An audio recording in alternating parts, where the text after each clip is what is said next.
Welcome to another episode of the Bank-Free Blueprint. Today I have with me Alia. Welcome, Alia. Thank you, Tom. It's great to be here. Yeah, this is super to have you on. You and I have known each other for quite a few years now, and we've done a few different workshops together. And one thing that I've always been impressed with you is that your ability to really get out there and find the right deals, find the right strategy. And I just think that's really cool that you've been able to be so successful in what you're doing. You are part of Investors in Action and also Capital Storage Fund. Would you mind just describing those just a bit? Absolutely. Investors in Action, it started as a lending company. So that's where we have a lot of similarities in doing the private lending. And it morphed into a bit of an education company. We got really passionate about sharing our experience with other investors. So we use that as the platform to share our knowledge and information and do occasional workshops or online training. Okay. The Capital Storage Fund is a syndicated fund, which basically means we have a legal structure set up by the Securities and Exchange Commission that allows us to take in multiple investors and put them into our investments in self-storage properties, which is our current niche of the market, is investing in self-storage properties that have a lot of upside potential and help get those turned around. Okay, great. Can you describe how you got into the real estate investing business? When I originally met you, I know that we had been working on some different performing and non-performing note strategies. But how did you originally decide that real estate was an area that you wanted to spend a lot of time in? It was probably, this goes way, way back, probably to my childhood in not even understanding what a mortgage was, because we owned our home free and clear. My parents were retired and they had another property in Hawaii. And so as a young child, my luxury vacations to Hawaii actually really meant that I was holding a paintbrush and turning that property around for the next tenant to come and stay. So I got a taste of real estate early on and would go to open houses with my mom as a kid. Just really enjoyed that and always knew that property and real estate would be part of my future.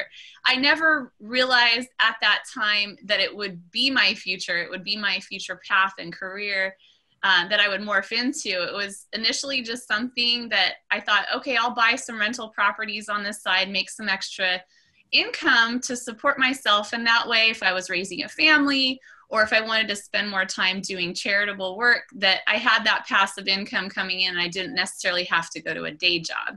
So that was the initial, reading Rich Dad, Poor Dad and getting that whole concept of being a business owner versus an employee. Mm-hmm. That's where it really got started. And that was probably in the late 90s. I started taking real estate classes and it didn't really materialize until a little bit later on, right about the time we had the downturn in 2007, 2008. I had a handful of rental properties, but I saw the writing on the wall. And so I prepared for that. And I started taking even more classes. That was probably about the time where I met you, learning about private lending and putting together notes, meeting my business partner, Terry Garner, and seeing, what she had done was very similar to what I had done, and where we wanted to go was on a similar path where we didn't want to swing hammers anymore. We didn't want to flip properties anymore. She was staging properties. We wanted to be more passive. And so we were seeking out opportunities that allowed us to still be invested in real estate and earning passive, or what I call pactive income, because there's still a lot of activity involved in what we do on a day-to-day basis, looking for new properties, setting up all the trusts and the lending components, either for ourselves or with our investors.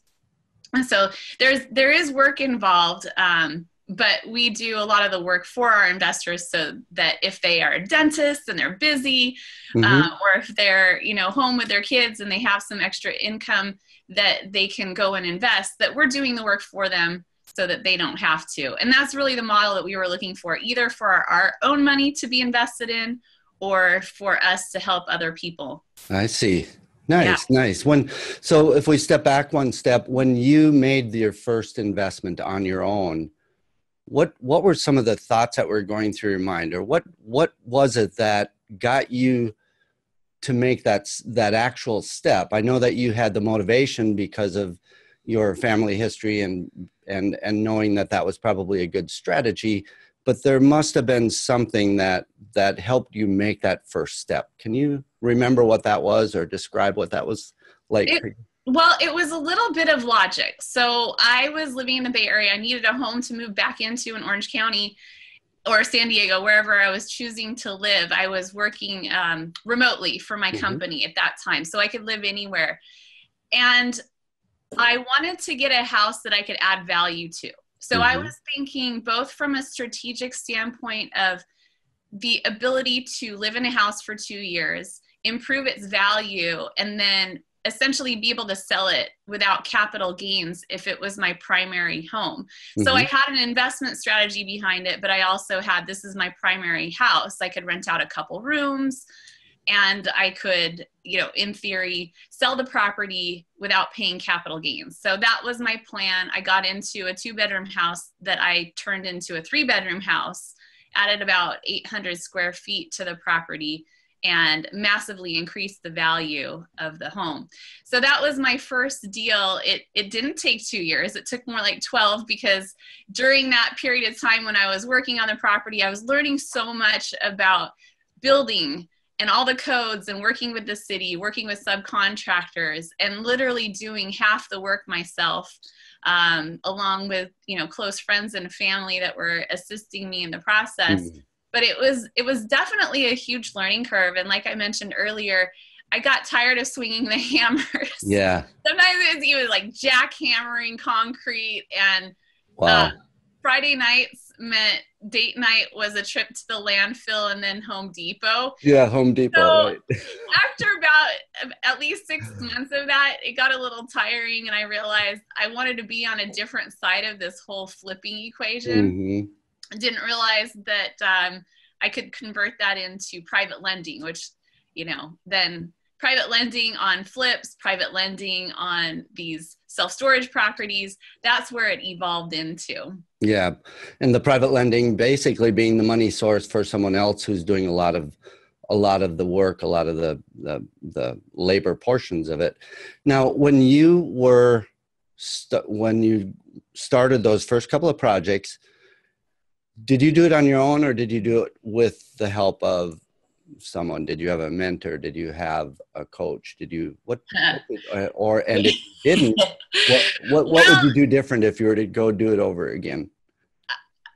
Like I said, I got my education after I did a few deals. I read a few books, and I thought, oh, well, if I take real estate, get my real estate agent's license or broker's license, that qualifies me as a real estate investor, right? And that couldn't be further from the truth, because all they do is they teach you codes and they teach you acronyms and terms, but they don't teach you how to really evaluate a property for what its current value is, what we call after repair value is, and all the work that goes in between to assess the repair costs and everything that they don't cover when you're getting your license. Right. And, you think you know enough. And sometimes naivety is your best asset, because if you don't know what you don't know, but you pull the trigger anyways, you're gonna learn. Right. So I got mentored initially on the spot in the project by doing it. I learned some things the hard way. I learned some things by asking a lot of questions. I take it, my first mentors are really the people that were surrounding me. My neighbor across the street was a contractor. My dad, I call him my adopted San Diego dad. He and his son and his daughter, they all got involved in the project. So they were kind of the family members that were really helping me learn as I go. And they were actively involved in doing the project. But I do think that getting a mentor is so valuable. when Terry and I first met, we met at an investment club, and they had a program called the 60-Day Challenge. And the 60-Day Challenge taught us so much about picking up the phone, making phone calls, calling sellers or potential sellers and asking them about their property, evaluating the property. And it was in that time frame where I really got a taste of what having a good quality mentor was all about. Her name was Iris. Well, it was Iris and Bobby. And I always blame her. I said, Iris, you're responsible for all the good that's happened in my life, because everything just kind of fell out from there. I would go to her investment club and I would see other potential mentors. We've had similar mentors that I'm so grateful for. And that's really in that 2008 to 2011 timeframe where I was taking a lot of real estate investing classes, where I really got my education. And again, pulling the trigger, I'm not afraid to pull the trigger, but I like to do it intelligently with, and typically with a partner who's either got complementary skill sets, like Terry, my business partner, she's got complementary skill sets. So we work really well together as a team, or that we do it under a mentor. Maybe we split the profits with a mentor. Maybe we're taking the classes and they're guiding us step by step in terms of what to do. I see. So that's always been valuable. And that's why we get passionate about giving back and turning around and sharing our knowledge on how to do self-storage investing, because it's kind of a unique niche. And there's people out there that are really sharing that knowledge. You mentioned investment clubs. That I know has been really beneficial for a lot of people that I know of. And you're in the San Diego area? Yes. And are there any clubs in that area that you think are great clubs or good clubs that people might join? Or what, just in general, what might you have for advice for people who are looking for places to go, clubs to go to increase their chances of really being very successful? Right. Well, I would look on meetup.com. It's most investment clubs will promote themselves on Meetup. And you can test out different ones. There's several in the San Diego area that I think are really great clubs. Some are really small. Some are very large. I know the one SDCIA we spoke at in April there, and it has a membership of several hundred people. Some of them have, maybe less than 100 people. It doesn't really matter. You can see the comments and the quality. You can go to one meeting and see if it's right for you. It's not really a one size fits all kind of thing. Some will have a focus on residential, flipping or rentals. Some will focus on cash flow. So I think you have to determine what your particular niche is and then go to those clubs. And here's one of my secrets that one of my mentors taught me to do.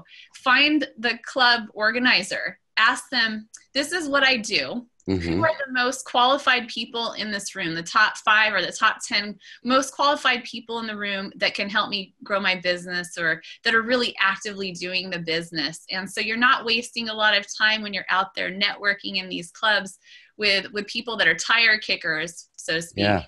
You're really networking with the people that are boots on the ground doing the work, great people to connect with, and maybe have a similar niche that you have. Great. That's a great nugget of advice there. Thank you. That's super. Now you had started with rental units, swinging the hammer, that type of thing. Now you're more or less, I would say, focused on self-storage units and some private lending. Can you describe that transition, how and why you went to storage units? And maybe just describe tell us what your description of storage units is, as in what your portfolio might look like, or what it is that you target in self-storage units. Right. So self-storage, the evolution that happened there, as I mentioned, around 2008, 2009, we started getting educated and transitioned a bit more to the private lending side of our business. And that's when I met Terry and we really started Investors in Action with the lending component. We did a number of fix and flip loans in Southern California. We did 2 out in Palm Springs that we ended up taking back. So for people that have fear around this, it's not such a big deal. I was a bit more familiar with the foreclosure process because we had purchased portfolios of underwater mortgages, essentially. Non-performing notes is what they call them in the business, but they're basically already defaulting mortgages that you could buy at a substantial discount. And so we were familiar with going through the lettering process and notification process to let the borrower know, hey, they're in default and we're going to foreclose on you. So we ended up foreclosing on one and taking what's called a deed in lieu. Mm-hmm. They basically handed us the deed to the property and walked away from it, along with the debt that they owed to us. So we took these 2 properties back, and Terry and I looked at each other and said, well, that wasn't fun. Let's not do that again. Right. What do we do instead? And it was about that time when we were selling these properties, getting them back on the market and complete, when our other partner, Al, came to us asking us if we could lend him some money on a storage facility. And it just went from there. Sometimes you don't know what niche you're going to get into. You're open to a particular type of opportunity though. And we were specifically looking for commercial cash flowing properties. At that point, I already owned a mobile home park, and I saw that the cash flow potential on that was really great, except for the tenant mix was a little bit different. What attracted us to self-storage was you have the ability to add value. And in our case, we're a value add play, which basically means we buy storage properties that have maybe 50 to 70% occupancies. And we work with the management crew. Mm-hmm. And we come in with really good marketing, specifically online and mobile marketing, SEO marketing, where we're promoting online. And that's where a lot of the tenants are coming these days. Sometimes we buy these properties from old mom and pops and they're retiring. They are still advertising in the yellow pages. They don't have a website presence, or maybe their website presence is really weak and outdated. Mm-hmm.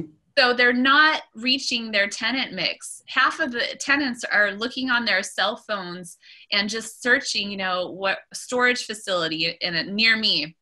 Mm-hmm. So what will come up is Google rankings or Bing, or some of the aggregators like Sparefoot, for example. Sparefoot works with a lot of different storage facilities. If you pay to advertise on their site, they pay a lot of money to get #1 spot on Google.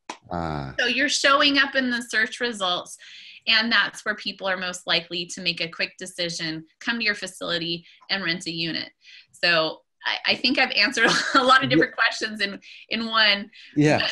Just on this, we're looking for cash flow.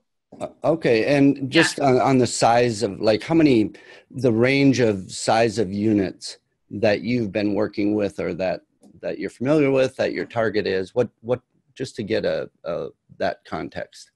We started with unit sizes that were around 200 to 300, and currently we're purchasing properties that are in the 400 to 500 plus unit size range. We just find that that medium sized property of 300 to 600 units is a really nice fit for us, because it's typically not owned by a big REIT. It's not owned by a big corporation that knows all the right things to do.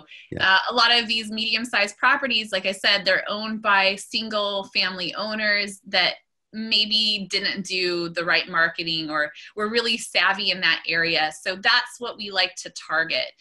The other reason why we like 300 units and above is there's a flat cost that you have to pay in salary to your managers. And we like to have on-site managers. We like to typically have a full-time manager that works, Monday through Friday, and then a part-time manager who overlaps Friday through Sunday. That gives us 7-day-a-week live person coverage at that storage facility. Another thing that we look at is some of these properties only are Monday through Friday, 9 to 5. Well, most people work Monday through Friday, 9 to 5, right? And if they're moving, they want to have the facility open on a Saturday or a Sunday when it's convenient for them to move, or maybe it's after work, they need to go to the facility. So if it's closed or that they don't have the ability to get to the office, they're making a quick decision. We were just informed by our marketing team, 87% of people that rent a storage unit make a decision in that day that they're searching for it. Wow. So that means that you have to be open and available at that time when people are most likely to search and look for your property. Okay. Okay. Now you do two different strategies, really, as I see it. You do an upgrading of a current facility. I mean, in your ideal, like in your target type of investment, correct me if I'm wrong, but it's sometimes even a repositioning where you're positioning it from one level of use and upgrading it to a whole new level of automation and that type of thing. But that's also tied in with just the fact that it's a storage facility. Can you describe why you like storage facilities? What are maybe some of the 5 or 6 key reasons that you like storage facilities over other strategies, other investment options in real estate? Absolutely. So one of the top reasons, like I mentioned earlier, is the tenant mix. You don't have humans or their pets living in your facility. At least you hope, right? Unless it's the manager's office. Sometimes we get like 1 or 2 rental units on the side. We usually have our manager live there, which works out really great. But not having people living on site is a really key differentiator from most types of properties, especially apartment complexes, mobile homes, single family or 1 to 4 unit rentals. We really avoid a lot of headaches that way. Along with that is there's a whole different set of laws that govern storage facilities than a dwelling type of unit. So the landlording laws around storage facility allows us to put a manager's lock on a delinquent unit within hours or days of them going delinquent. So if you're late on your rent, you might find a manager's lock on it. You might even find yourself locked out of the gate so that the gate code has changed. You're forced to go into the office and pay in order to get the contents of your unit. Now, with that,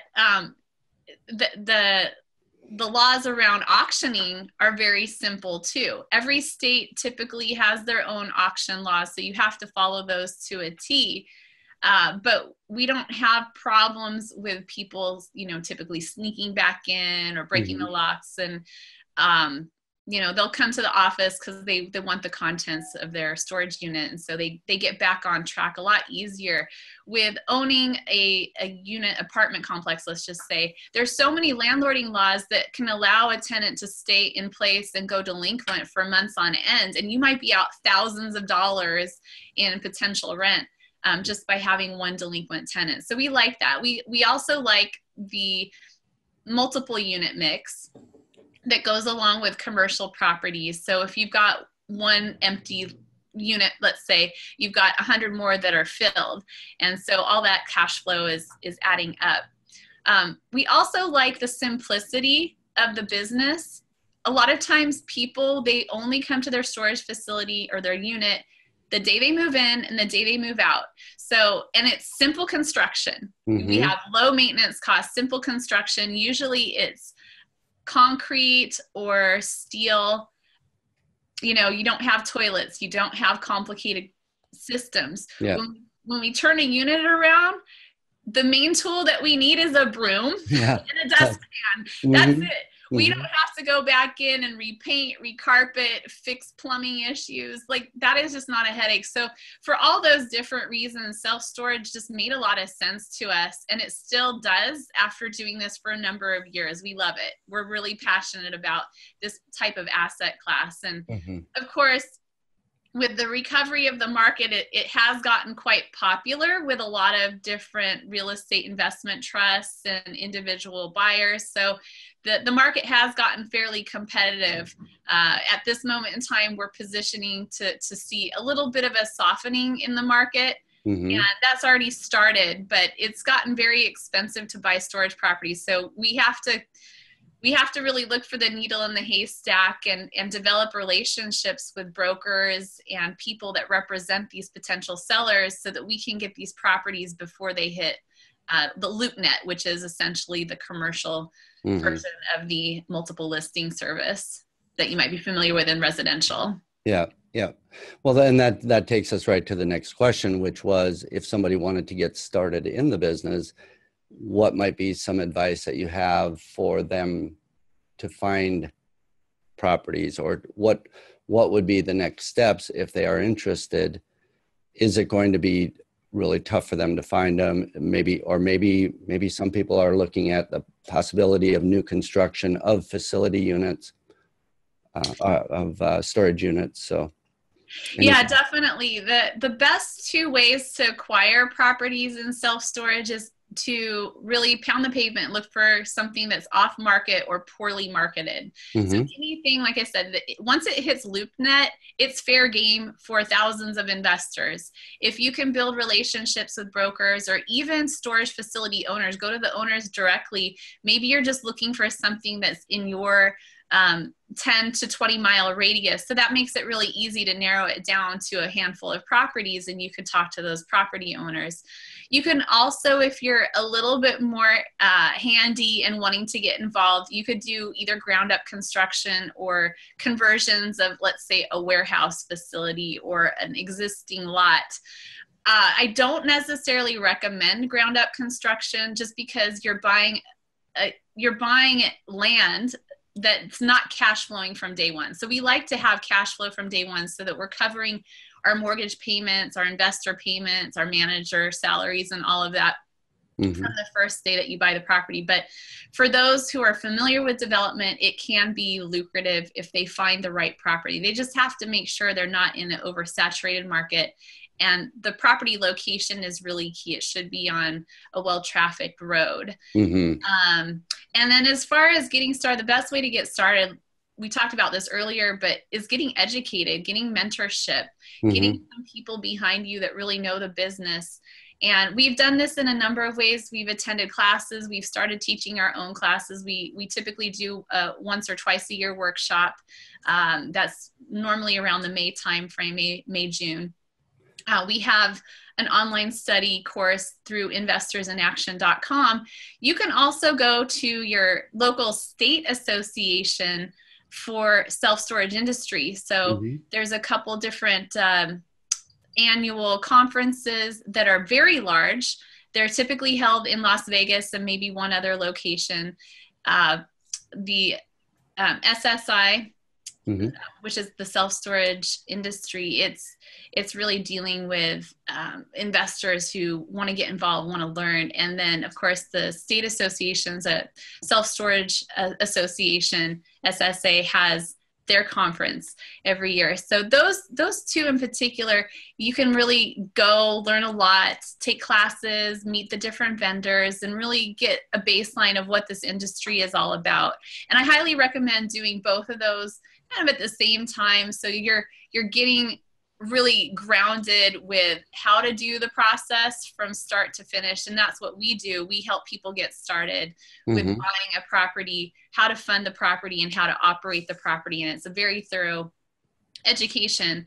And then there's the other side, which is just going out to those association conferences and really meeting everybody who's involved in the process. And it's such an eye-opening experience. We were involved in doing this as part of the money partner for about a year and a half. And then we went to the conference and just got even more excited about the industry, seeing all the possibilities of improving our own processes and enhancing our systems so that we could do even better than we were already doing.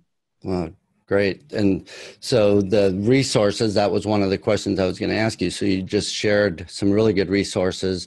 You also have Investors in Action. Yes. And that's your way of training and mentoring. Do you have any other resources? I always like to ask for our audience if there would be like a resource, like a book or other, and you've already shared some. So if nothing comes to mind, that's fine. But just anything that you can think of that would help someone get to that next level. And it doesn't even necessarily have to be in real estate storage units. It could even be something along the lines of mindset or moving forward. Anything that comes to mind? It depends on where you are in your journey. If you're just starting to scratch the surface with the idea of investing in real estate, one of the first books that I picked up that really changed my mindset was Rich Dad Poor Dad, and it's been around for years. Mm-hmm. Think and Grow Rich is another good resource, really getting your mindset around that concept of being a business owner and what it takes to be successful. Those are probably two classics that I can say. I also really like being part of mastermind groups. I've been part of a number of different mastermind groups, and that's a concept that Napoleon Hill talks about in Think and Grow Rich, where you're surrounding yourself with like-minded individuals. They don't always have to be in real estate. They could be other business owners, but by sharing resources, sharing contacts, sharing ideas, you're there for the benefit of each other and helping your business grow. And I've always found that masterminds are a great way to get supported and uplifted to the next level. Yeah. No, that now takes me to the next question, and that is, you have this philosophy of giving back. What is your saying? The better we do, maybe you can. I don't necessarily have my own little personal mantra, but I always believe in the law of abundance. The more you give, the more you get. The one I'm thinking of is doing well by doing good. Yeah, do well by doing good. I mean, if you're putting out there, I come from a nonprofit background for a good portion of my money-making career in my 20s and 30s. And I really got inspired by what that company, that nonprofit that I was involved in, was doing. I worked there for 10 years. And I started doing my investing on the side because I knew that a nonprofit career wasn't going to set me for life. But I loved the passion behind all these organizations going out there and doing good, whether they were small or as big as the Red Cross, and people really getting on board with volunteering in their local community. And that's why I get so passionate about creating cash flow, because it gives me that flexibility of, okay, I do work, I do work a number of hours every week, but because I have that flexibility, if my stepson has a competition, I can go, no problem. If one of the kids need me to pick them up from school, I can go and take care of that. If I have a friend in need, I just spent a couple hours yesterday helping my friend move. And I have the flexibility to do that. And that's really important. It keeps my stress level low. It brings joy to my life to be involved in things that matter to me. And so again, that's why I get so passionate about cash flow, because it gives me that flexibility. Okay.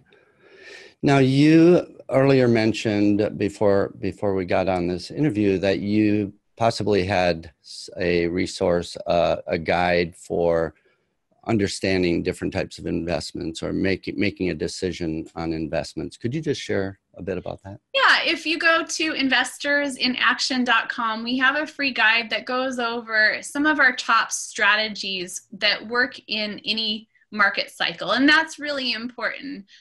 Whether you're hearing this right after the recording or whether you're hearing this message a couple years from now, the message is going to be the same. The market will cycle. It will go up, it will go down. That's the one thing that we can guarantee in real estate. It doesn't stay static. It's always changing.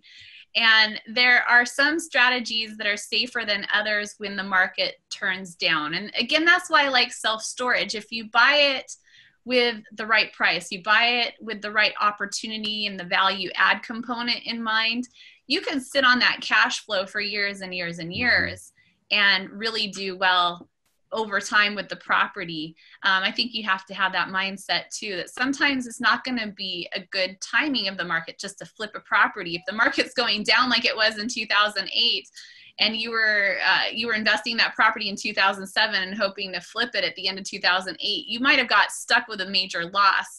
And so I just really want to caution people when they do get involved in real estate to think about the market timing, the market cycle. If you've gone through a really nice recovery period like we have, and things are feeling really, really good, that's the time frame when you got to start thinking, oh, maybe things aren't going to be this good a year or two from now. How do I protect myself in the right asset class or the right strategy to survive the next downturn? So that's what this guide is really with the emphasis about, is just really thinking about a couple different strategies that we love, that we've experienced, that have done well for us in all market cycles. Okay, and it's a free guide if people just want to reach out to you. And just how can people get a hold of you? I'm pretty much available on social media platforms. The easiest one to reach me on is Facebook, or if you want to reach out to me, you can go to investorsinaction.com, either fill out the contact form or give us a call. We're usually available. So yeah, I look forward to connecting. And we'll have that in the show notes. So we'll put the address, the email, or the website information in our show notes. And one last question: where do you see yourself in 5, 6, 7 years from now? What, not only just in the real estate business, but in life in general? What are you aiming for? What do you have passion for? I know you shared some of your passion, but what do you see in your future? Well, I do believe I'll still be involved in self-storage properties. My focus is on a couple different things. It's the family. It's raising kids and being a great wife and being involved in my family as a whole, giving back in my community and finding ways to support my local community. I've recently gotten a little bit more passionate about health, and I know that for Terry, my business partner, she's really fired us. She's actually a health coach. So that might be an area that you'll see more of what we're talking about in the future. I think sometimes it's difficult for audiences to hear, like, okay, we're talking about health coaching, and then we're talking about strategies around self-storage investing. So I like to keep it down one track. But that is definitely a passion of ours, is just seeing what's happening with farming in the U.S. and food choices, and seeing how that's affecting people's health, and really concerned about people not being aware of what's going on. So that might be something that you'll see a little bit more of me talking about. But I don't see my life like going in a huge other direction. I'm really happy with what we're doing. I think if we just kind of stay the course and continue to grow our business, that's really where I see it. Maybe someday I'll have this like crazy incubator for socially conscious businesses that has indoor gardening and continued teaching on different strategies to build cash flow. But that's kind of like the big picture, idea. Yeah. Great. And if people just have questions or want to just reach out to you, same contact information that you just gave for the definitely guide. Okay. Yeah. Great. Well, this has been super. If anybody in the audience has any suggestions for other topics, has any comments, I love it when we get great guests like Alia on, and would love to hear comments about what's working for you, what isn't working, what you like about the podcast series, what are ways that we could improve it. If you have a chance, going on to iTunes, Stitcher, SoundCloud, any of those, and subscribing and maybe rating it, throwing a rating on it or reviewing it, all of that will help us build this platform of education through the Bank-Free Blueprint. So really love all the support that we've been getting on this. And yeah, it's been great. And Alia, I just really appreciate you taking the time, and looking forward to continuing working with you in the well into the future. So thank you very much for being on this show. Always a pleasure. Thank you, Tom.